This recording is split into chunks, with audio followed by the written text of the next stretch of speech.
Alhamdulillahilladzi arsala rasulahu bil huda wa dinil haqq liyudhhirahu 'ala ad-dini kullihi wa kafaa billahi shahida.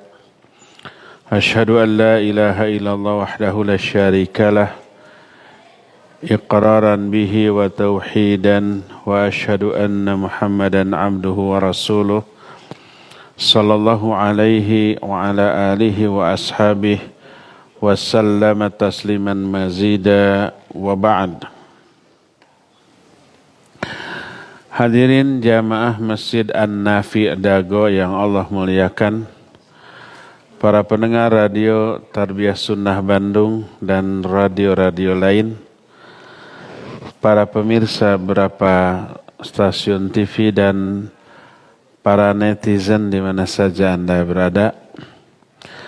Kembali alhamdulillah kita berjumpa melanjutkan kajian kitab Fiqih Al-Asma'ul Husna. Pertemuan yang lalu, hari Selasa yang lalu, kita sudah membahas dua nama Allah, Al-Mu'min dan As-Sadiq. Sekarang kita masuk ke poin berikutnya, Al-Ghani.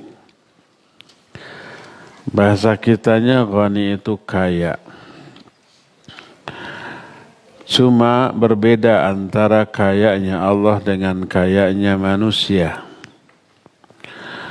Manusia semakin kaya, semakin butuh banyak orang lain untuk membantunya.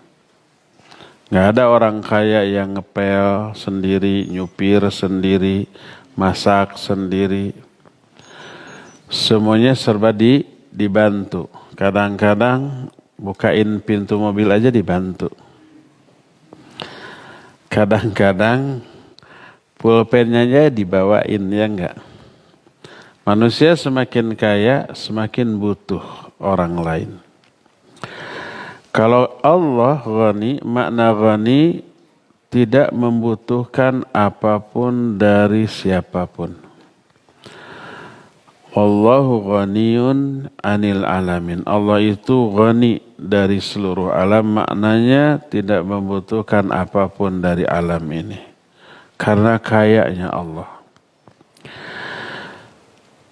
Nama dan sifat ghani ini ada di 18 ayat di dalam Al-Quranul Karim.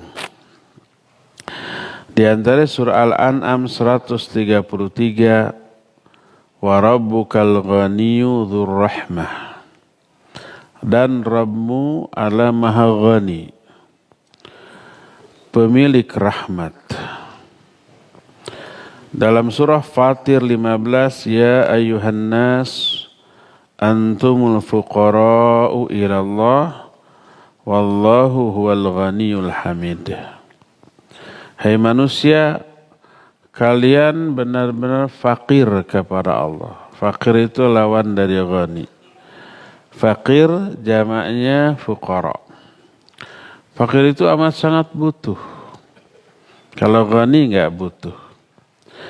Kalian betul-betul fakir kepada Allah, artinya kalian betul-betul membutuhkan Allah. Wallahu huwal ghaniyul hamid, sedangkan Allah maha ghani dan maha hamid. Dalam surah Luqman 26 Allah berfirman, lillahi ma fis samawati wal ard innallaha huwal ghaniyul hamid. Milik Allah lah semua yang ada di langit dan yang ada di bumi, sesungguhnya Allah maha ghani dan maha hamid. Dan banyak lagi ayat lain, semuanya berjumlah 18. Allah ghani dalam zatnya dan dia memiliki sifat ghina yang sempurna dari seluruh aspek dan dari seluruh ungkapan, karena kesempurnaan zat Allah dan kesempurnaan sifatnya yang tidak dicampuri oleh kekurangan, aib dari segala aspek. Dan zat yang sifatnya demikian, nggak ada kekurangan, itu pastilah dia itu ghani. Karena sifat ghani itu termasuk konsekuensi logis dari zatnya. Sebagaimana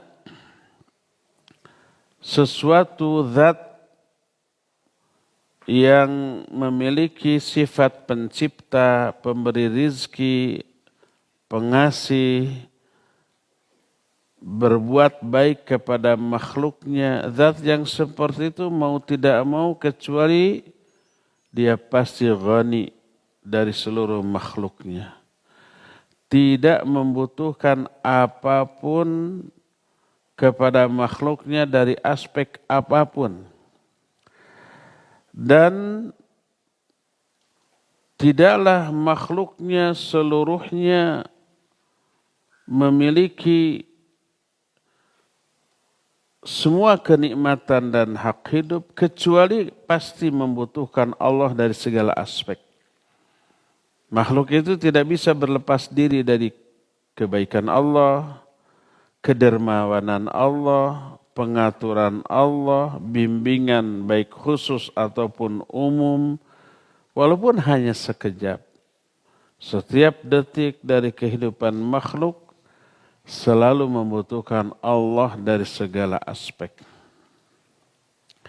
Semua yang ada di langit dan yang di bumi adalah hamba Allah. Mereka semua dikuasai di bawah kekuasaan Allah.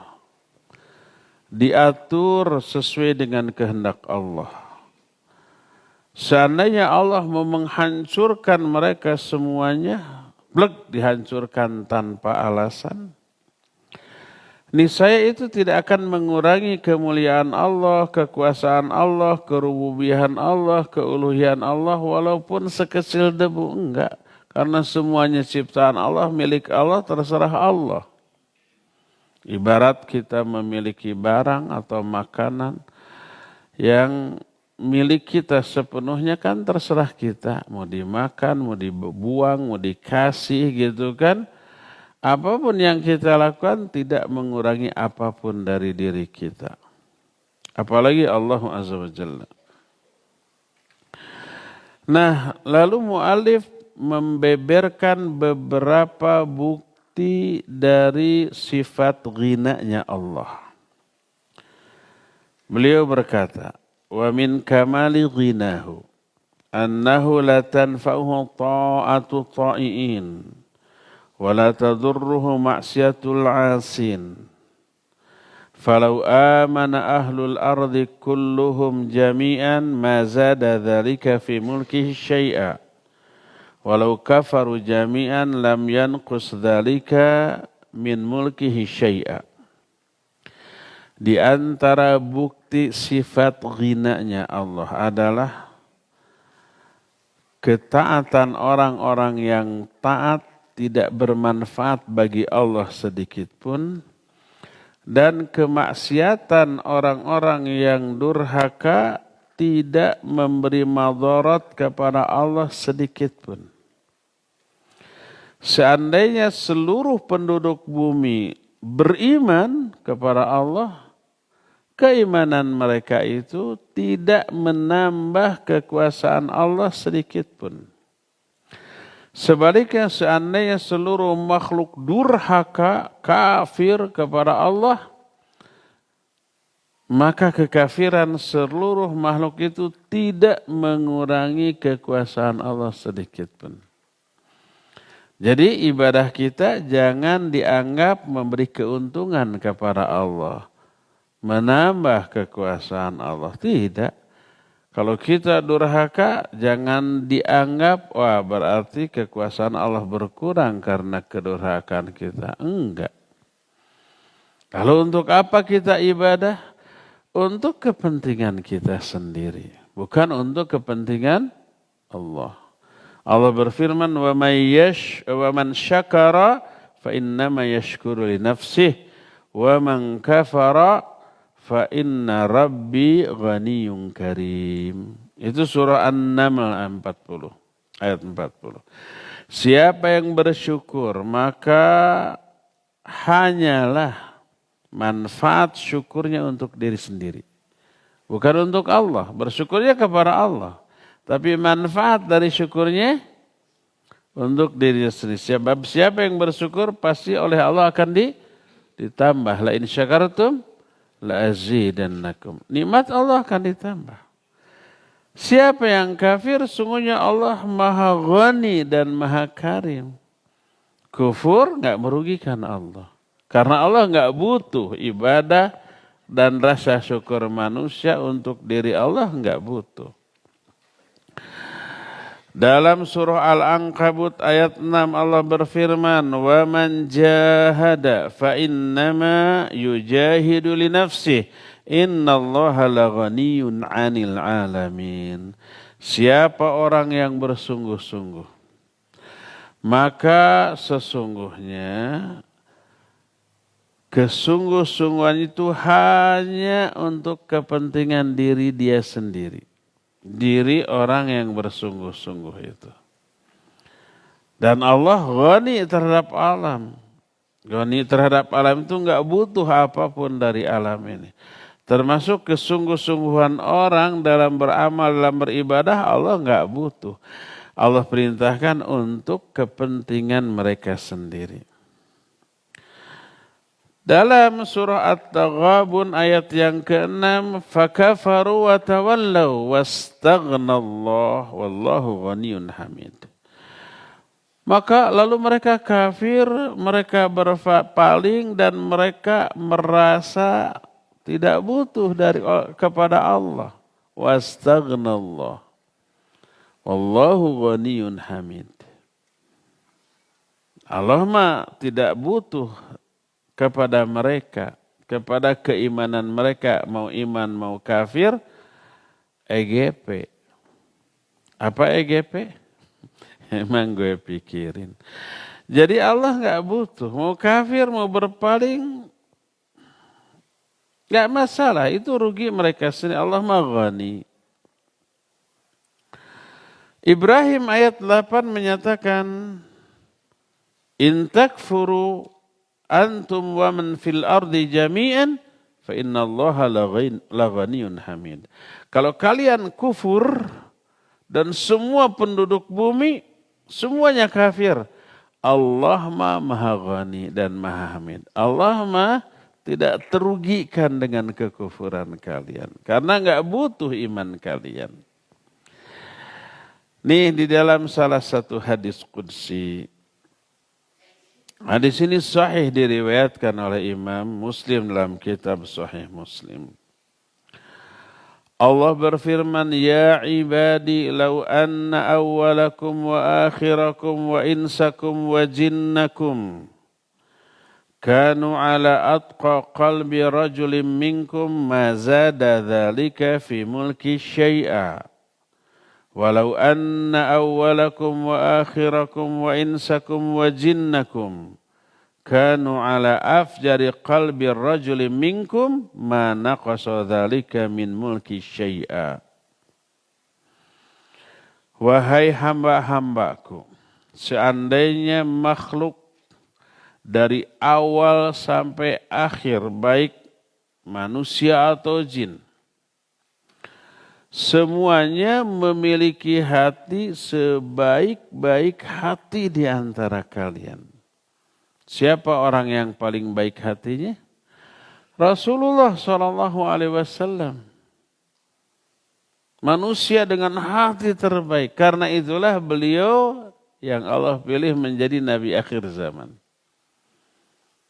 Mungkin kita mikir kenapa ya yang dipilih oleh Allah itu menjadi Nabi akhir zaman itu orang yang namanya Muhammad bin Abdullah, lahir di Mekah gitu.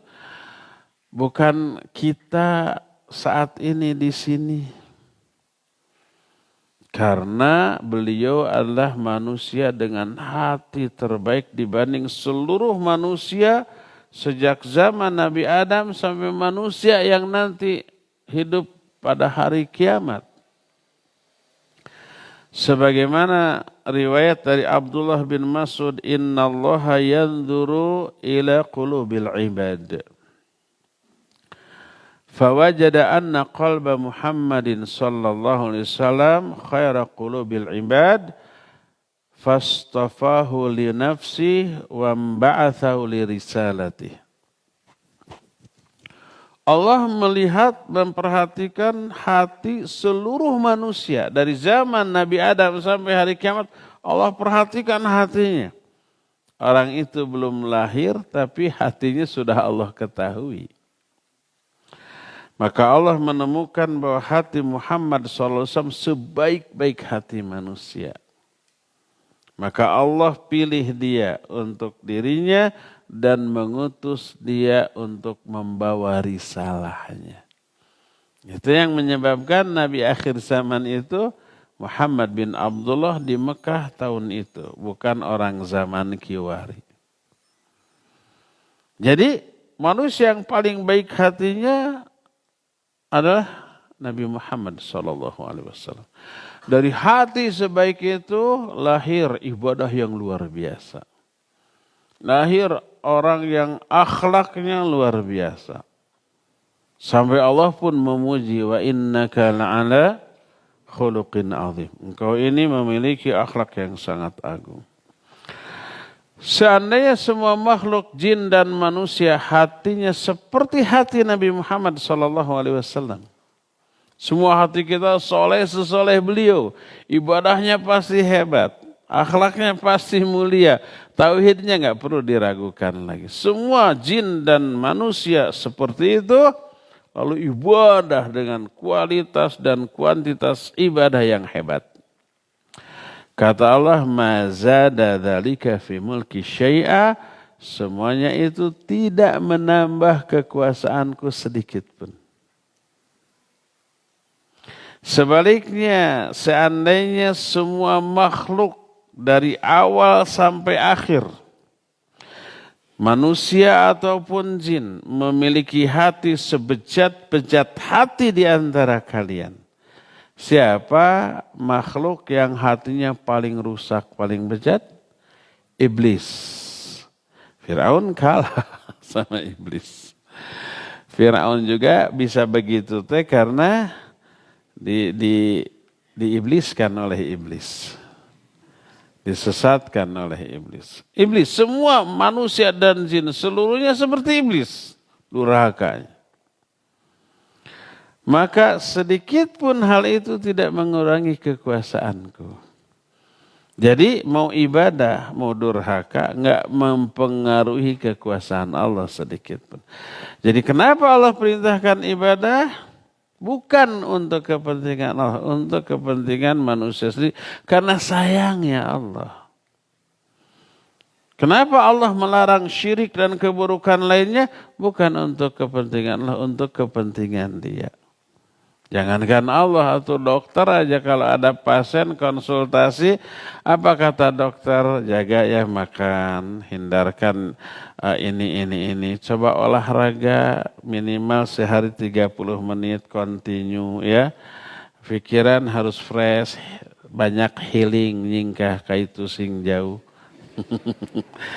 Jangan stres gitu. Terus jangan makan yang bisa mempengaruhi kesehatan, merusak kesehatan. Yang goreng-gorengan, bala-bala, comrok gade itu ya. Jangan yang begitu ya. Hindarkan gula. Ya, hindarkan tepung-tepungan. Hindarkan santan ya. Kalau montong boleh. Bagi yang sehat. Kenapa dokter menyarankan itu ke pasien? Apakah untuk kepentingan dokter? Bukan, untuk kepentingan si pasien. Terserah si pasien mau taat, mau tidak, urusan mereka. Kalau ditaati, nanti manfaatnya untuk si pasien.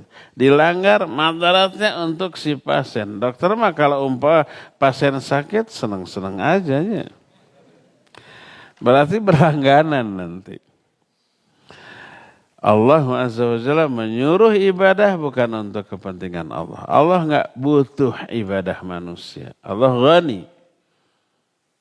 Allah melarang dari kemungkaran bukan untuk kepentingan Allah, untuk kepentingan mereka. Dalam kalimat lain, ya ibadi innakum lan tablughu naf'i fatanfa'uni wa lan tablughu dhurri fatadurruni. Hai hamba-hambaku, apabila kalian mau memberikan sesuatu manfaat untuk diriku, nggak bisa kalian memberikan manfaat apapun untuk aku. Kalau kalian mau memberi sesuatu yang madarat kepadaku, nggak bisa memberikan madarat apapun. Apapun kejahatan yang dilakukan oleh manusia tidak memadaratkan Allah. Apapun kebaikan yang dilakukan oleh manusia tidak memberi manfaat sedikit pun kepada Allah. Itulah bukti ghinanya Allah terhadap seluruh makhluk. Ketaatan orang yang taat tidak berpengaruh menambah kekuasaan Allah, dan kedurhakaan orang-orang yang maksiat tidak mengurangi kekuasaan Allah. Ini bukti yang pertama. Kedua, wa min kamali ghina anna infaqal munfiqin wa badhil badhilin fi sabilihi wa ibtigha'i mardatihi la yanfa'uhu bisyai'. Wa kadzalika syuhus syahihin wa bukhlul bukhala la yadurruhu syai'a. Di antara sifat ghina Allah, bukti sifat ghina Allah adalah infaknya orang-orang yang berinfak. Pengorbanan orang-orang yang berkorban di jalan Allah dan mencari keridhaan Allah sedikit pun tidak memberi manfaat kepada Allah, dan seperti itu pula kepelitan manusia pelit, kebakhilan manusia bakhil tidak memberi madarat sedikit pun kepada Allah. Kalau ada yang infak, maka manfaat dari infaknya untuk dirinya sendiri. Karena Allah janji siapa yang infak, Allah akan kasih infak. Kata Rasul sallallahu alaihi wasallam, Allah berfirman, anfiq tunfaq. Infaklah kamu, maka kamu akan diberi infak. Infaklah kita kepada sama manusia, Allah akan beri infak kepada kita. Mathalul ladzina yunfiquna amwalahum fi sabilillah kamathali habbatin anbatat sab'a sanabil fi kulli sumbulatin mi'atu habbah. Perumpamaan orang yang menginfakkan hartanya di jalan Allah. Seperti orang yang menanam satu benih, dari satu benih tumbuh 700 batang pohon, dari setiap batang pohon tumbuh 100 benih. Satu pohon 100 benih, ini ada 7 batang pohon, jadi 700. Satu dilipat gandakan jadi 700. Nah, saking pastinya nih, Allah memberi balasan kepada orang yang infak dengan 700 kali lipat, maka infak ini Allah istilahkan dengan istilah memberi pinjaman yang baik kepada Allah. Kenapa infak Allah istilahkan memberi pinjaman yang baik? Sebab dalam hukum Allah setiap pinjaman wajib dikembalikan. Ini artinya pasti itu yang keluar berupa infak pasti Allah akan kembalikan melalui jalan-jalan yang di luar dugaan kita. Allah aja yang ngatur tuh. Jadi infak itu bukan untuk kepentingan Allah, tapi untuk kepentingan diri sendiri. Kalau kita bakhil, Allah nggak rugi. Kebakhilan kita hanya merugikan diri kita sendiri. Allah berfirman dalam surah Muhammad 38, wa may yabkhal, ini ada kalimat sebelum kalimat ini dalam ayat ini. Ha antum tud'auna litunfiqu fi sabilillah. Faminkum mayyadkhal. Mayyabkhal. Nah, terus lanjutnya ke sini. Wa mayyabkhal fa innama yabkhalu an nafsih. Wallahul ghani wa antumul fuqara. Wa in tatawallaw yastabdil qauman ghairakum thumma la yakunu amsalakum. Kata Allah, ha antum tud'auna litunfiqu fi sabilillah. Kalian ini orang-orang yang diseru, diajak oleh Allah untuk berinfak di jalan Allah. Faminkum mayyabkhal, di antara kalian ada yang bakhil. Bakhil itu bahasa kitanya apa? Pelit, cedit ya, pelit, cedit, merengkel, cap jahe, meregehese, buntut kasiran, ya. Siapa yang bakhil di antara kalian, maka sungguh kebakhilan itu hanya merugikan diri sendiri. Sedangkan Allah Maha Ghani, kalian Maha Fakir, kalian butuh, Allah enggak butuh. Apa ruginya bakhil? Ruginya bakhil banyak. Di antaranya apa? Nih ayat ini menyatakan, wa in tatawallaw yastabdil qauman ghairakum tsumma la yakunu amsalakum. Kalau kalian berpaling dari seruan infak, Allah akan mengganti kalian dengan kaum lain yang tidak seperti kalian, tidak pelit seperti kalian.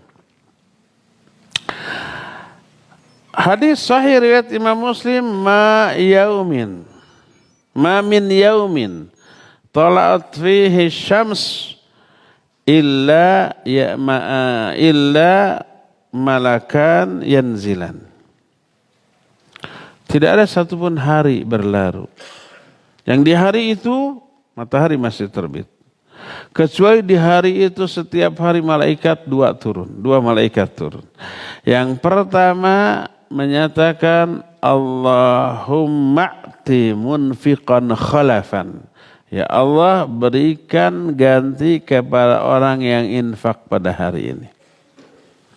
Malaikat kedua menyatakan, Allahumma a'ti mumsikan talafan. Ya Allah, berikan kebangkrutan kepada orang yang mumsik pada hari. Mumsik itu ada kelebihan harta yang bisa diberikan tapi dia tahan. Sing bangkrutan gitu teh. Jadi baik kedermawanan ataupun kepelitan, kebakhilan, akibatnya akan kembali ke diri sendiri, bukan kepada Allah. Siapa yang infak, dia akan beruntung dengan infaknya, dunia dan akhirat. Man dzal ladzi yuqridullaha qardan hasana yudha'ifhu lahu wa lahu ajrun karim. Siapa orang yang memberikan pinjaman yang baik kepada Allah, yudha'if lahu. Allah akan lipat gandakan gantinya di dunia. Walahu ajrun karim, dan bagi dia ada pahala yang mulia di akhirat. Di dunia dapat, di akhirat dapat. Itu untungnya orang yang infak. Infaknya keuntungnya kembali kepada sini, bukan kepada Allah. Karena Allah Ghani. Siapa yang bakhil, efek dari kebakhilannya hanya untuk keburukan dirinya sendiri. Hartanya enggak barokah, hartanya akan Allah ambil lagi, dan seterusnya, dan Allah akan kasih adab. La in syakartum lazidannakum wa la in kafartum inna adzabi lasyadid. Ya. Berdasarkan hal itu, maka inilah yang dimaksud dengan ayat yang sering disalah terjemahkan.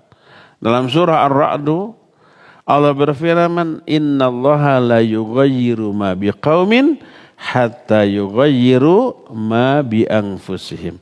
Sering disalah terjemahkan, sungguhnya Allah tidak akan merubah nasib suatu kaum sehingga mereka merubah nasib diri mereka sendiri. Ini keliru, salah, bertolak belakang dengan ayat-ayat tentang takdir. Karena terjemahannya salah, nggak ada nasib di sini, ya. Innallaha, sungguhnya Allah, la yughayyiru, tidak akan merubah, ma apa-apa biqaumin yang ada dalam satu kaum, hatta sehingga yughayyiru mereka merubah ma apa-apa bi anfusim yang ada pada diri sendiri. Enggak ada nasib, yang ada apa-apa. Innallaha la yughayyiru ma biqaumin. Sungguhnya Allah tidak akan merubah apa-apa yang ada di suatu. Nah, apa-apanya dalam ayat ini teh apa? Bukan nasib. Apa-apa dalam ayat ini adalah nikmat. Lihat surah Al-Anfal, dzalika bi anna Allah lam yakum mughayyiran ni'matan an'amaha 'ala qaumin hatta yughayyiru ma bi anfusihim. Imam Ibnu Katsir rahimahullah mengaitkan surah Ar-Ra'd dengan surah Al-Anfal. Yang demikian itu karena Allah tidak akan merubah nikmat yang Allah berikan kepada suatu kaum sehingga kaum itu merubah nikmat itu jadi azab dengan cara tidak disyukuri. Dengan cara tidak diinfakkan, tidak disedekahkan, Allah cabut dan Allah ganti dengan azab. Itu maknanya, ya. Jadi salah satu di antara bukti sifat ghinanya Allah adalah infak. Orang yang berinfak tidak manfaat bagi Allah, tapi manfaatnya bagi diri sendiri. Dan kebakhilan orang yang pelit tidak madarat kepada Allah, tapi madaratnya kepada diri sendiri. Ini mumpung ingat ikhwan. Karena urusan infak belok sedikitnya ini di sholat jauh. Ada ma'ad tarbiyah sunnah ya. Di Gigireunana itu ada tanah 40 tumbak yang mau dijual. Cepat tadi subuh datang, Pak Haji cepat itu, Pak nyebutnya ke Pak Haji ini. Oh gitu. Nah, sebab gini-gini. Nah, kita langsung buka flash donation cepat. Murah. Cuma 17 juta setumbak untuk pembangunan perluasan ma'had ya, bikin asrama, bikin kelas. Cepat keluarkan nanti setelah ini dompetnya ya, dikumpulkan ke saya atau ke panitia kan. Nanti buka flash donation untuk ini. Pahalanya jariah, nanti infaknya kayak ayat-ayat dan hadis-hadis tadi itu. Siapa yang bakhil rugi. Siapa yang dermawan infak dikembalikan di alam dunia dan di akhirat diberikan pahala yang sangat mulia ya. Itu yang kedua. Ketiga,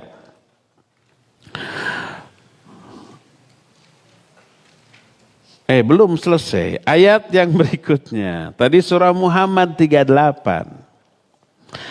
Dalam surah Al-Baqarah 267 Allah berfirman, Ya ayyuhalladzina amanu anfiqu min thayyibati ma kasabatum wa mimma akhrajna lakum minal ard wa la tayammamul khabitha minhu tunfiquna wa lastum biakhidhihi illa an tughmidu fihi wa'lamu annallaha ghaniyyun hamid. Hai orang-orang yang beriman, berinfaklah kalian dari harta yang baik hasil usaha kalian. Yang baiknya jangan yang haram. Rajin infak nih aja nih ada uang riba. Rajin infak ku riba. Ya. Atau enggak ada pahala. Dari riba mah bukan hak dia. Dari yang halal, dari yang baik. Wa mimma akhrajna lakum minal ard, dan dari harta yang telah kami keluarkan bagi kalian dari dalam tanah hasil pertanian. Wala tayammamul khabitha minhu, jangan kalian pilih-pilih harta yang buruk, tunfiquna, lalu kalian infakkan, walastum biakhidhihi illa an tughmidu fi, padahal kalian tidak mau mengambil harta yang buruk itu kecuali dengan memicingkan mata. Jadi kalau umpah kita punya makanan suuk atau kacang gitunya, dipilih nu kences, nu buruk gitu, bolong-bolong, nah ini aja nih, infakan. Yang super nama dijual atau dimakan sendiri. Nggak boleh. Nggak boleh infak dengan barang yang buruk yang kita sendiri dijiwir sambil memicingkan mata. Nih ngasih nih, gitu. Kalau ngasih makanan yang busuk, yang sudah expired, yang barunya untuk kita, nggak boleh. Jangan kalian memilih harta yang buruk, lalu kalian infakkan. Padahal kalian tidak mengambilnya kecuali dengan memicingkan mata. Ketahuilah bahwa Allah Maha Ghani dan Maha Hamid. Sering saya ingatkan, dua anak Adam diperintahkan dua-duanya untuk berkorban, dua-duanya melaksanakan. Satu memilih yang terbagus, satu memilih yang terjelek. Walaupun dua-duanya melaksanakan. Apa akibatnya? Yang kurban dengan terbagus diterima, yang terjelek ditolak. Kan gitu, Al-Quran menjelaskan efek dari tolaknya timbul dengki kepada saudara yang diterima infaknya, yang diterima kurbannya. Sampai akhirnya terjadilah pembunuhan. Dan itu pembunuhan pertama dalam sejarah kehidupan manusia. Dari ditolaknya ibadah lahir maksiat lain berupa kedengkian kepada orang yang diterima ibadahnya. Jadi bukti hinanya Allah yang kedua adalah bahwa infak dan kebakhilan seseorang tidak berpengaruh kepada Allah. Infak nggak memberi manfaat, bakhil tidak memberi madarat, tapi manfaat dan madaratnya kembali kepada diri si pelaku, ya, bukan kepada Allah. Ketiga, wa min kamali ghinahu tanazzuhu tabaraka wa ta'ala 'anil naqais wal 'uyub. Faman nusiba ilaihi ta'ala naqsan, faman nasaba ilaihi naqsan faqad nasaba ilaihi ma yunafi ghinah. Di antara bukti sifat ghinanya Allah adalah Allah suci dari semua kekurangan dan aib. Siapa yang menisbatkan kekurangan kepada Allah, berarti dia menisbatkan sesuatu yang bisa menggugurkan sifat ghinanya Allah. Kalau Allah punya kekurangan, berarti Allah tidak ghani lagi, ya. Termasuk Allah nggak butuh pasangan, Allah nggak butuh anak, Allah nggak butuh pembantu. Makanya jangan difahami para malaikat pembantu Allah. Enggak, Allah enggak butuh. Allah berfirman dalam Yunus 68. Qalu ittakhadallahu walada subhanah wal ghani lahu ma fis samawati wa ma fil ard. Orang-orang musyrik itu berkata Allah punya anak. Orang-orang musyrik menganggap Allah punya anak. Yang mereka maksud anak adalah para malaikat. Dan diyakini malaikat bergender perempuan. Dan dianggap anak-anak Allah. Makanya dalam pandangan orang-orang kafir di barat, malaikat itu kan digambarkan bidadari. Punya sayap. Di atas kepalanya ada bulatan cahaya. Di tangannya ada tongkat. Di ujung tongkatnya ada bintang. Gitu kan? Kemudian diputer-puter, pleng. Korban film. Memang film itu dibuat oleh orang-orang kafir. Begitulah gambaran mereka tentang malaikat. Itu mah bidadari. Ya bidadari menurut kita bidadari, menurut mereka malaikat. Makanya malaikat dan bidadari mereka menyebutnya samanya, angelnya. Apa makna angel? Aneh apa? Bahasa Jawa angel apa? Susah. Oh, angel itu susah, sugante aneh. Mereka menyebut dengan sebutan angel. Malaikat disebut angel, bidadari juga disebut angel. Padahal menurut konsep kita antara malaikat dengan bidadari bedanya. malaikat, bidadari mah itu yang ada di surga itu bidadari. Itu karena mereka meyakini para malaikat bergender perempuan dan anak-anak Allah. Allah sebut di dalam Al-Quran surah Yunus 68 ini. Qalu takhadallahu walada. Mereka berkata Allah punya anak. Oleh Allah langsung dibantah. Subhanah. Maha suci Allah dari hal itu. Subhanah itu kalimat nafi. Nafi itu meniadakan. Meniadakan apa? Meniadakan semua aib dan sifat yang tak layak dimiliki oleh Allah. Punya anak adalah sifat yang tak layak dimiliki oleh Allah. Lam yalid wa lam yulad. Ya. Nah, Allah Maha Suci dari punya anak. Huwal ghani, Allah ghani, enggak butuh anak. Enggak butuh pasangan. Ya. Milik Allah apa yang ada di langit dan apa yang ada di bumi. Oleh karena itu salah satu bukti Allah itu ghina, Allah enggak punya kekurangan. Allah enggak punya aib. Termasuk aibnya dan kekurangannya dalam bentuk Allah punya pasangan, Allah punya anak. Enggak. Allah enggak butuh semua itu dan Allah tidak memiliki semua itu karena semua itu adalah aib. Ada sifat-sifat yang bila dimiliki oleh Allah sempurna. Tapi bila dimiliki oleh manusia buruk. Seperti contohnya apa? Contohnya umpamanya takabur. Takabur itu kalau dimiliki oleh Allah sempurna. Kalau dimiliki oleh manusia enggak sesuai dengan fakta. Manusia mah kecil. Merasa besar namanya takabur gumede. Allah mah realitanya besar layak untuk takabur. Makanya salah satu nama Allah adalah Al-Mutakabbir. Zat yang layak untuk takabur. Ya. Al-Jabbar.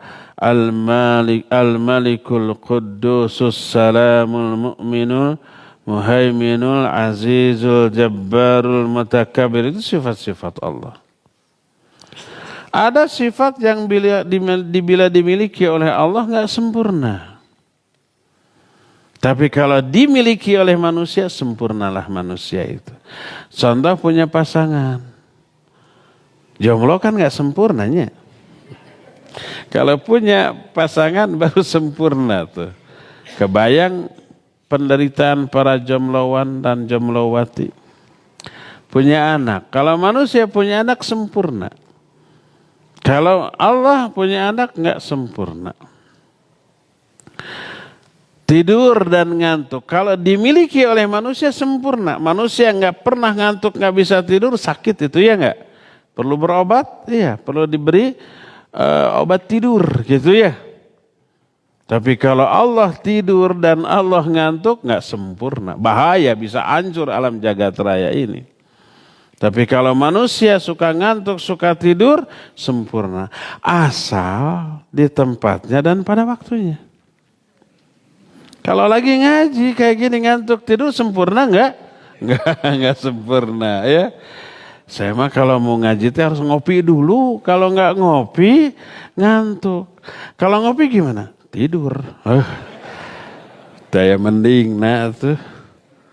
Makanya begitu masuk majelis tuh doanya itu bismillahirrahmanirrahim amutu ahya. Beres kajian batur mas subhanakallahumma rabbana bihamdika Allahumma ighfirli alhamdulillahilladzi ahyana ba'da ma amatana wa ilaikan nusur. Itu tidak sempurna itu. Itu yang ketiga. Keempat, wa min kamali ghinahu tanazzuhu tabaraka wa ta'ala anis syuraka'i wal andad. إذ كيف يسوى التراب برب الأرباب وكيف يسوى الفقير بالذات الضعيف بالذات العجز بالذات المحتاج بالذات الذي ليس له من ذاته إلى العدم بالغني بالذات والقادر بالذات الذي غناه وقدرته وملكه وجوده وإحسانه وعلمه ورحمته وكماله المطلق التامة من لوازم ذاته. Di antara bukti sifat ghina Allah adalah Allah disucikan dari adanya serikat atau sekutu, tandingan dan saingan. Allah nggak punya sekutu. Allah nggak punya tandingan. Allah nggak punya saingan. Bagaimana mungkin akan disamakan makhluk yang tercipta dari tanah dengan sang pencipta tanah? Bagaimana disamakan makhluk yang zatnya fakir, dhaif, lemah gitu ya, sangat butuh kepada yang lain. Asalnya tidak ada kemudian jadi ada.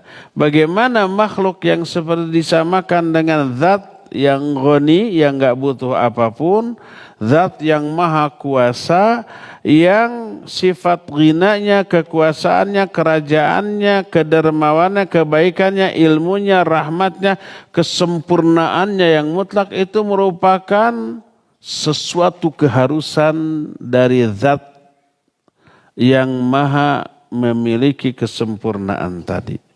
Bagaimana akan disamakan makhluk dengan Khaliq?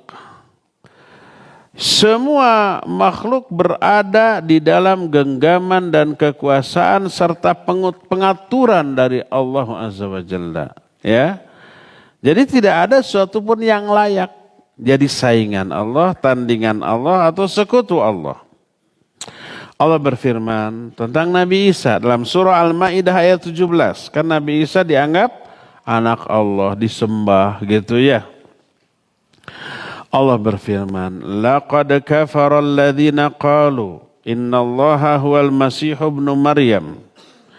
Qul faman yamliku minallahi syai'a in arada an yuhlikal masih ibna Maryam wa ummah wa man fil ardi jami'a walillahi mulkus samawati wal ard wa ma bainahuma yakhluqu man yasha wallahu ala kulli syai'in qadir."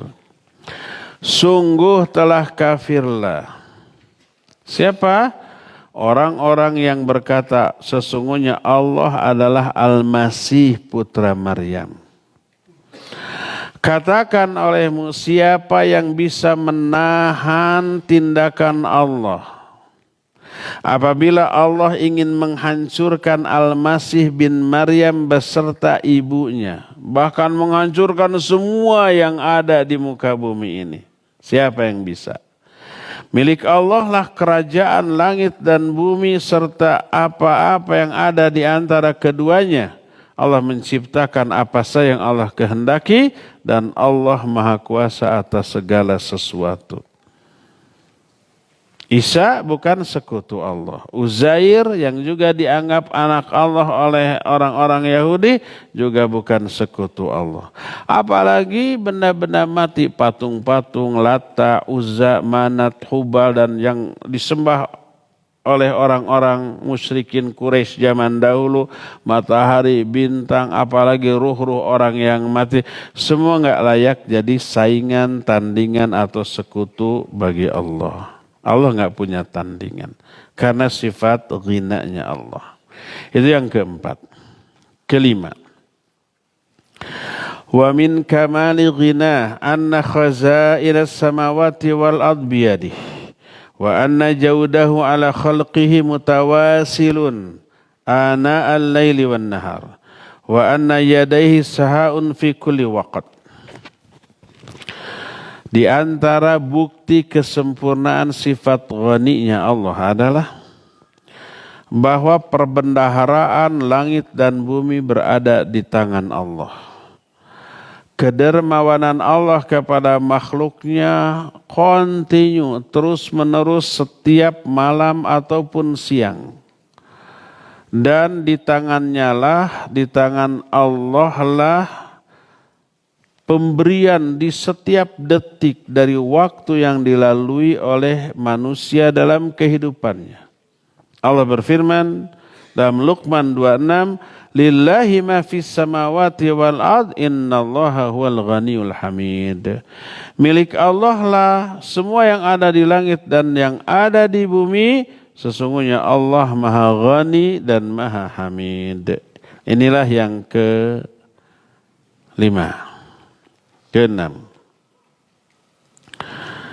Wa min kamali ghina annahu yad'u ibaduhu ila su'lihi kulla waqt yu'iduhum 'inda dhalika bil ijabah mahma 'azuma as-su'al wa ya'muruhum bi ibadatihi wa yu'idduhumul qabul wal ithabah wa huwa tabaraka wa ta'ala wasi'ul fadl jazi'un nawal wa qad atahum min kulli ma sa'aluhu wa atahum kulla ma aradu wa tamannaw. Di antara bukti kesempurnaan sifat ghani Allah adalah manusia berdoa meminta kepada Allah setiap waktu. Allah menjanjikan mereka untuk mengijabah segede apapun permintaan manusia itu. Allah merintahkan mereka untuk beribadah dan menjanjikan kepada mereka untuk diterima dan diberikan balasan pahala atas ibadahnya. Allah tabaraka wa ta'ala maha luas karunia-Nya, maha banyak balasannya, dan Allah telah memberikan kepada mereka apapun yang mereka minta dan telah memberikan kepada mereka apapun yang mereka inginkan dan mereka angan-angankan. Saking kayanya Allah dan gak butuh terhadap kekayaan yang dimilikinya, kasih semua yang diminta. Itu yang keberapa? Keenam. Ketujuh. Wa min kamali ghina annahu law ijtama'a ahlus samawati wal ard wa awwalul khalqi wa akhiruhum fi sa'idin wahidin fas'aluhu kullama ta'allaqat bihi matalibuhum fa'atahum su'lahum lam yanqus dzalika mimma indah. Di antara kesempurnaan sifat ghani Allah adalah seandainya seluruh penduduk langit dan bumi berkumpul, seluruh makhluk dari awal sampai akhir berkumpul di satu tempat yang tinggi. Disebut tempat yang tinggi karena lebih tinggi tempat, itu lebih diijabah doa yang dilakukan di tempat itu.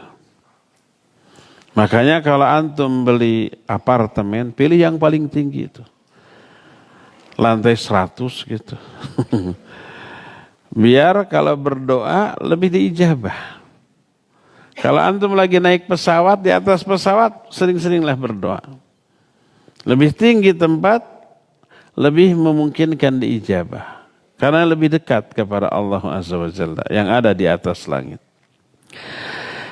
Dalam hadis ini disebutkan kalau mereka semuanya berkumpul fi sa'idin wahidin, dalam satu tempat yang tinggi. Terus semua mereka meminta seluruh kebutuhannya. Lalu Allah berikan semua yang mereka minta, maka hal itu tidak mengurangi kekayaan Allah yang ada di sisinya sedikit pun. Itu menunjukkan ghaninya Allah. Diterangkan dalam salah satu hadis qudsi. Allah berfirman, Ya ibadi law anna awwalakum wa akhirakum wa insakum wa jinnakum qamu fi sa'idin wahid. Fasa'aluni fa'ataitu kulla insanin mas'alatahu. Ma naqasa dhalika mimma indi illa kama yanqusul mukhayyat ila udkhila fil bahr. Wahai hamba-hambaku, seandainya makhluk dari awal sampai akhir di antara kalian, mau manusia ataupun jin, lalu mereka berdiri di satu tempat yang tinggi, lalu mereka meminta kepadaku, lalu aku berikan masing-masing orang sesuai dengan yang mereka minta, semua yang minta dikasih semuanya. Maka hal itu tidak mengurangi kekayaan yang ada di sisiku kecuali tak ubahnya seperti satu buah jarum yang dimasukkan ke dalam samudra yang luas. Sedikit pun enggak berkurang. Ya. Itulah yang keberapa? Ketujuh apa ke-8? Ketujuh. Ke-8. Ini poin terakhir.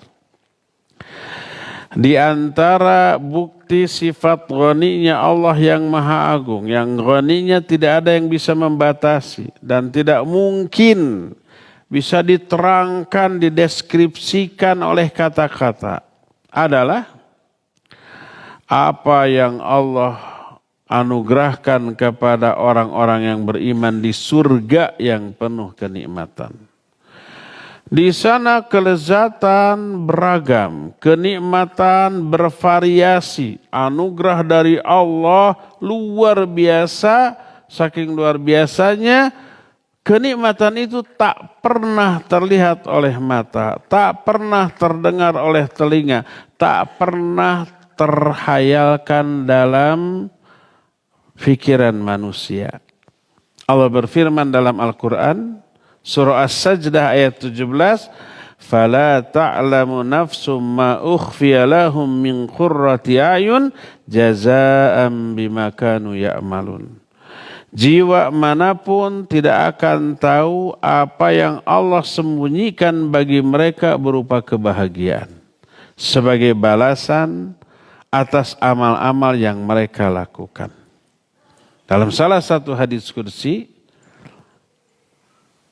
Allah berfirman, "A'dadtu li ibadiyas solihin ma la ainun ra'at wala udhunun sami'at wala khatar ala qalbil bashar."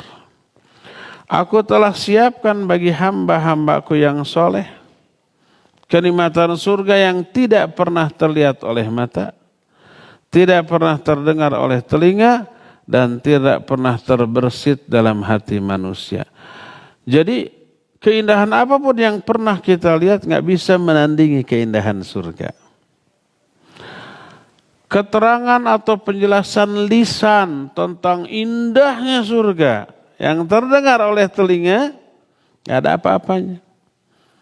Coba kita gambarkan indahnya surga kayak apa secara lisan. Terdengar oleh kita. Kenyataan surga yang sebenarnya jauh lebih indah daripada deskripsi keindahan yang bisa diungkapkan oleh lisan manusia. Kita menghayalkan, membayangkan seperti apa indahnya surga. Bayangkan bayangan khayalan terindah.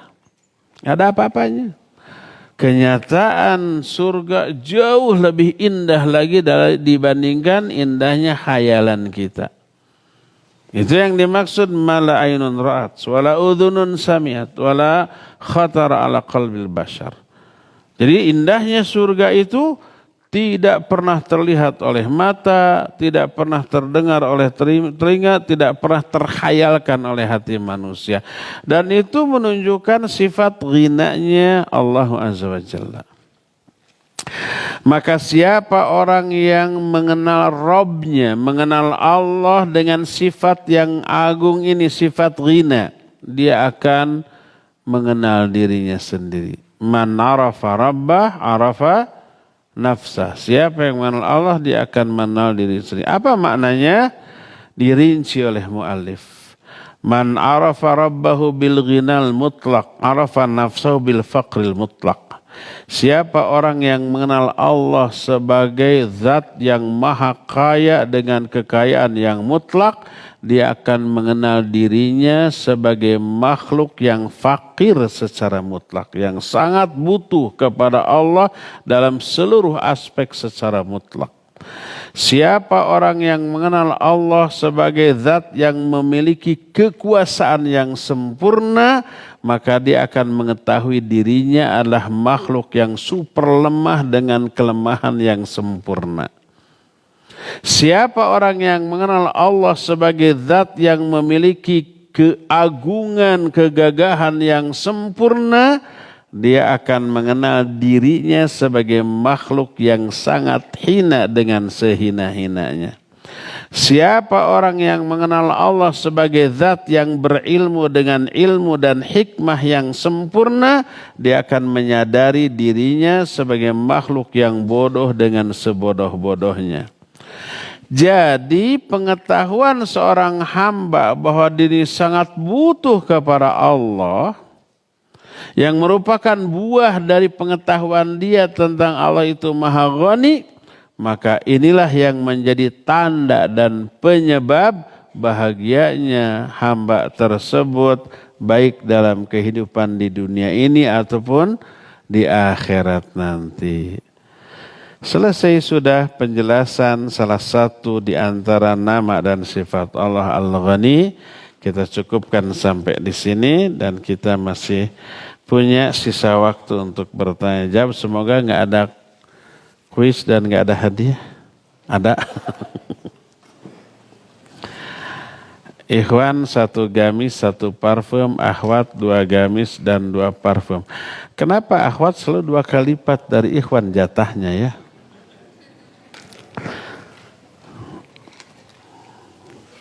Siapa ikhwan yang mau 1 gamis? Benar ditanya ini. Siapa namanya? Wiri. Iya. Pertanyaan untuk Wiri. Apa makna Al-Ghani? Bismillah. Assalamualaikum warahmatullahi wabarakatuh. Waalaikumsalam. Assalamualaikum. Jadi Ustadz, makna dari Al-Ghani itu adalah sifat maha kaya dari Allah yang tidak membutuhkan apapun ataupun tidak membutuhkan apapun dari siapapun. Gitu Ustaz. Sudah? Barakallahu bih. Pengen apa? Gamis saja Ustaz. Gamis? Kenapa nggak pilih mobil? Ya udah. Cung, Ivan, siapa lagi? Cung, ayo siapa? Ini yang berkacamata, yang kacamatanya di dahi. Siapa namanya? Bismillah. Abu Rishad. Abu Rishad. Ya. Naam. Barakallahu fiik. Allah ghani, manusia juga ada yang ghani, yang kaya ada. Apa bedanya ghaninya Allah dengan ghaninya manusia? Kalau Allah tidak membutuhkan suatu apapun atau kepada siapapun. Sementara kita walaupun kaya lebih membutuhkan sesamanya. Apa yang dibutuhkan oleh orang kaya? Banyak. Apa? Seperti tadi Ustadz sampaikan. Saya lupa apa saja, sebutkan. Untuk membuka pintu mobil aja dia membutuhkan orang. Butuh pembantu, supir, butuh asisten, butuh macam-macam. Barakallahu fiik.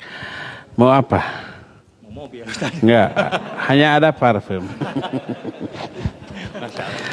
Ahwat tunjuk 4 orang oleh panitia. 3?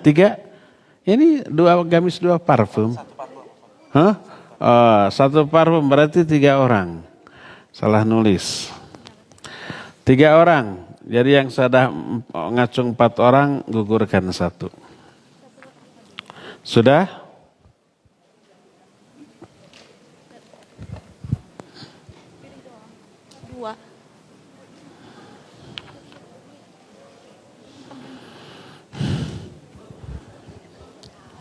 Awat ngobrol wae nya cung. Assalamualaikum Ustadz.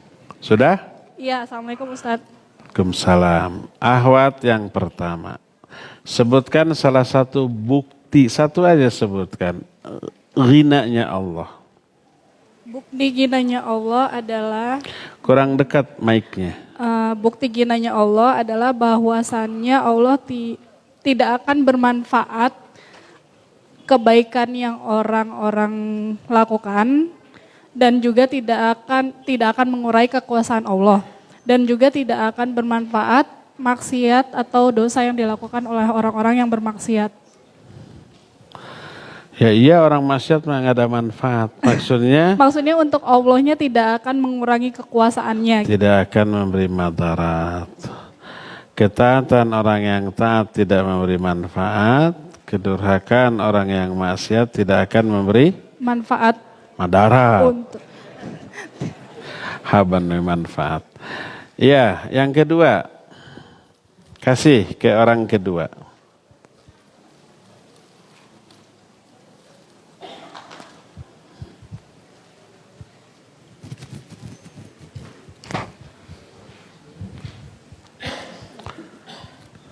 Assalamualaikum Ustadz.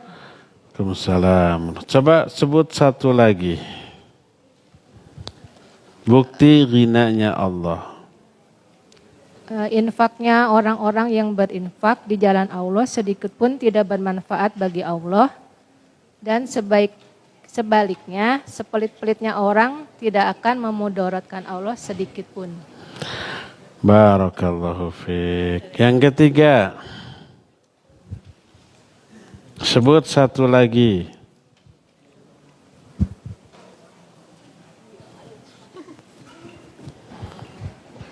Salah satu bukti ghinanya Allah adalah Assalamualaikum Ustaz.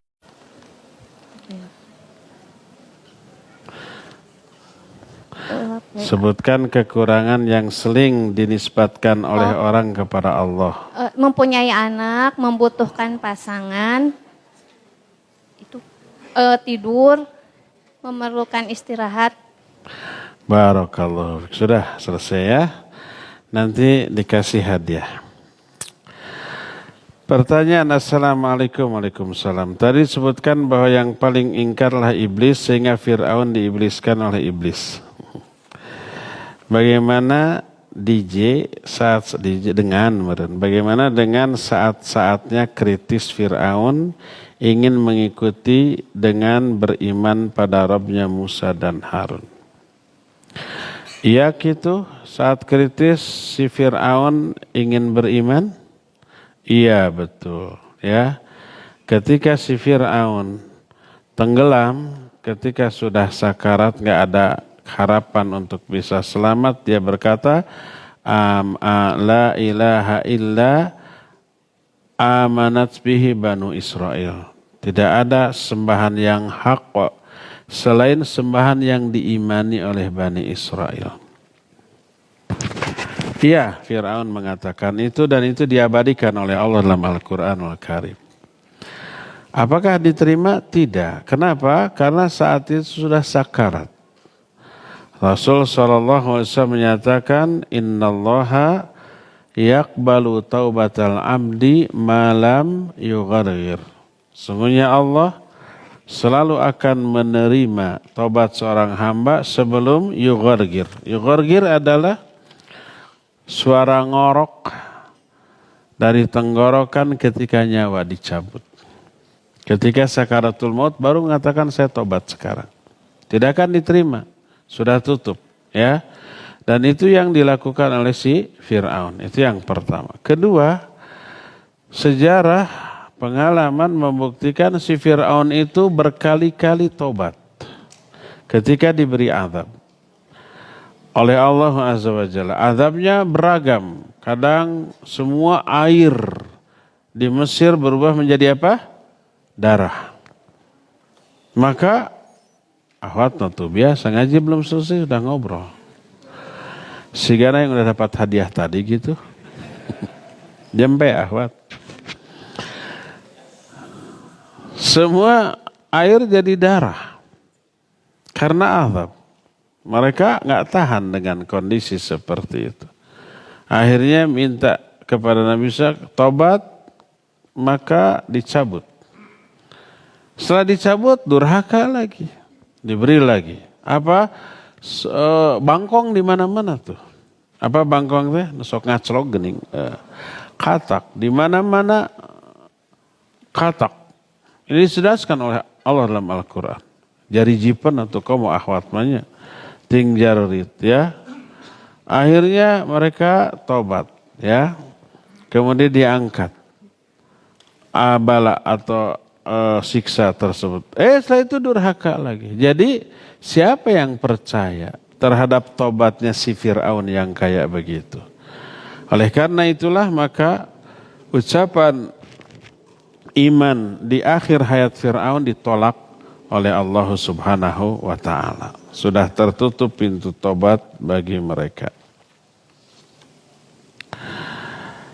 Kalau kita pelit, tidak mau meminjamkan uang kepada seseorang, yang uang itu digunakan untuk membayar hutang ribanya, apakah dibolehkan kita pelit dalam hal ini?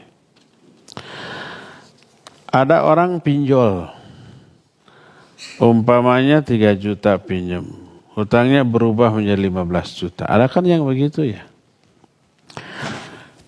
Dia minta tolong kepada kita, tolong lunasi. Kalau enggak rumah saya yang harganya umpamanya 1 miliar disita gara-gara hutang 3 juta. Pinjol bisa saja begitunya. Jahat banget nih pinjol. Nah, boleh enggak kita tolong? Tergantung. Kalau orang itu ketika pinjam dengan riba, dia tidak tahu bahwa itu riba. Karena kebodohan, ketidaktahuan. Dia bisa menyicil. Tapi ternyata dia ngaji baru tahu bahwa oh itu haram. Orang yang terlibat riba itu sama dengan apa? Mengajak perang kepada Allah Subhanahu wa taala. Dia takut. Takut terhadap azab dan dia ingin taubat. Ingin segera melunasi, tapi enggak punya. Akhirnya pinjam ke kita, maka bantu, bayarkan. Lebih baik hutang ke kita tanpa riba daripada dikejar-kejar debt collector, diteleponin, bahkan hanya orang itu yang diteleponin. Tapi siapa? Semua nomor kontak di HP orang itu diteleponin dengan cara yang kasar, ya. Dan saya termasuk salah satu korban yang ditelepon oleh seseorang mengaku debt collector, ya. Anda kenal si fulan? Nggak tahu. Jangan bohong. Ini nomor Anda ada di sana. Saya bilang, kamu juga nomor saya ada di kamu. Kamu sekarang menelpon saya. Saya nggak kenal kamu siapa. Gitu. Ya, tapi ini ada rekapnya. Dia nelpon berkali-kali. Kamu sekarang juga nelpon ke saya nggak kenal kamu. Dikasarin aja lagi. Ternyata begitu lele. Ini orang pinjam nggak bayar, kabur, wah dimaki itu orang. Lalu berapa emang pinjam? 3 juta. Sugante 300 juta. Saya bilang kan ada KTP-nya, ada alamat. Atau datangi aja katanya.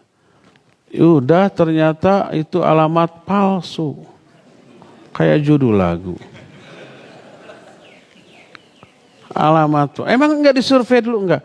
Nah, baru ini, kamu yang tolol, kamu yang bodoh, ngasih pinjem, nggak disurvei dulu. Papa jangan kasar gitu, kamu kasar duluan ke sayanya, ken antep sih. Jadi kalau ada orang yang memang betul ingin taubat dari riba dan kita bisa bantu. Tapi kalau orang itu minta tolong dari jeratan riba hanya karena ingin lepas tanpa mau bertobat, setelah lunas pinjam lagi. Lebih besar daripada yang tadi kan. Kalau udah melunasi hutang riba itu kredit poin itu nanti ditawari lagi yang lebih besar, ya enggak? Jangan kasih ya. Biarkan dia dikejar-kejar debt collector, biarkan dia ganti HP tiap hari. Jadi orang yang ganti-ganti nomor HP itu biasanya orang-orang yang bermasalah itu.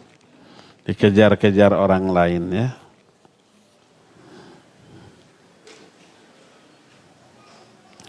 Di kamar mandi boleh nggak baca bismillah? Nggak boleh.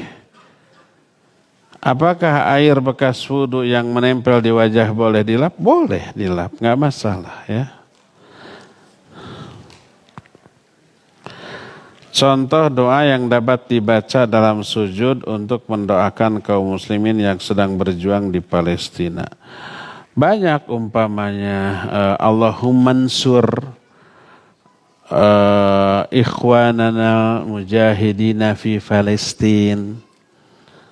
Ya Allah, tolonglah saudara-saudara kita para mujahid di Palestina gitu ya. Banyak itu doa-doa. Kalau nggak bisa dengan bahasa Arab, nggak apa-apa dengan bahasa Sunda, bahasa Indonesia. Saya punya kakak kandung usia 73, tapi tidak pernah sholat. Saya sering mengingatkan pada kakak tersebut. Kalau saya ingatkan dia sholat, tapi jarang sholatnya. Apakah saya berdosa? Dia yang berdosa. Ingatkan saja terus setiap waktu sholat datang dan kita berpahala dengan mengingatkannya walaupun tidak dilaksanakan.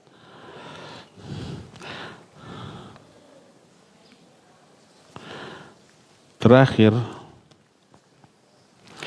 lebih afdal mana kita mengikuti kajian ba'da subuh di masjid dengan ustadz yang bukan salaf dibandingkan mengikuti kajian ustadz salaf melalui YouTube live di waktu yang sama dengan kajian di masjid.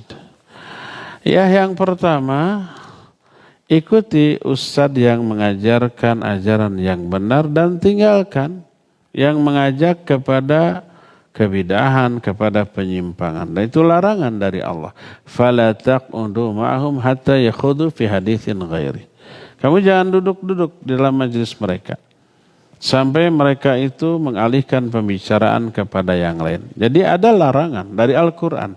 Hadis lebih banyak lagi, ucapan para sahabat dan para ulama lebih dahsyat lagi itu.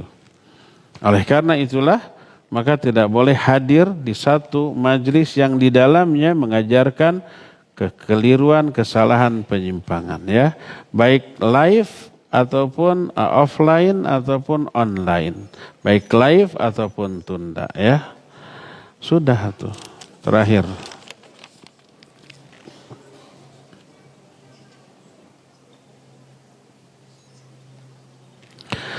Mohon penjelasan untuk hadis Nabi Muhammad terkait orang yang tidak berselawat kepada Nabi ketika nama beliau disebut termasuk dalam acara kajian. Syukran. Ia berselawat kepada Nabi SAW ketika namanya disebut, hukumnya wajib. Siapapun yang menyebut, baik kita ataupun orang lain, baik kita yang ngomong atau kita dengar dari orang lain. Berdasarkan satu hadis ini derajatnya hasan. Diriwayatkan Imam Ibnu Majah dalam kitab sunannya, Imam At-Tirmidzi juga dalam kitab sunannya, bahwa Nabi SAW so'ada an-Nabi SAW al-mimbara faqala amin amin amin thalatha marrat. Nabi SAW naik ke atas mimbar, di atas mimbar beliau berkata amin amin amin 3 kali. Para sahabat bertanya, alama amanta ya Rasulullah, apa yang kau aminkan wahai Rasulullah? Enggak kedengaran berdoa sebelumnya, ujug-ujug aja. Kata beliau, salah satunya adalah barusan datang Jibril berkata. Lalu beliau menyatakan salah satunya nih, raghima amfumriin idza dzukirta indahu wa lam yusalli alaik. Qul amin ya Muhammad faqultu amin. Kata malaikat Jibril, celaka seseorang bila namamu disebut di hadapan dia tapi dia tidak bersolawat kepadamu. Ucapkan amin olehmu hai Muhammad, maka aku pun mengatakan amin. Maka hadis ini berisi doa keburukan, kecelakaan. Doa dari manusia, dari makhluk terbaik, malaikat Jibril dan Nabi SAW. Diaminkan oleh Nabi SAW. Isinya kecelakaan bagi orang yang tidak bersolawat ketika nama Nabi Muhammad SAW disebut, ya. Dan hadis ini makbul di kalangan para ulama. Cukup ya sampai di sini. Insyaallah kita jumpa kembali di bulan yang akan datang. Karena Selasa depan di Pusdai, ya. Fenomena tentang hari kiamat. Selasa depannya lagi saya izin, nanti bulan depan kita libur sebulan dulu. Subhanakallahum bihamdik asyhadu an la ilaha illa anta astaghfiruka wa atubu ilaik walhamdulillahi rabbil alamin. Wassalamualaikum warahmatullahi wabarakatuh. Waalaikumsalam warahmatullahi wabarakatuh. Syukran jazakallahu khairan wa barakallahu fiik kepada Al Ustaz Abu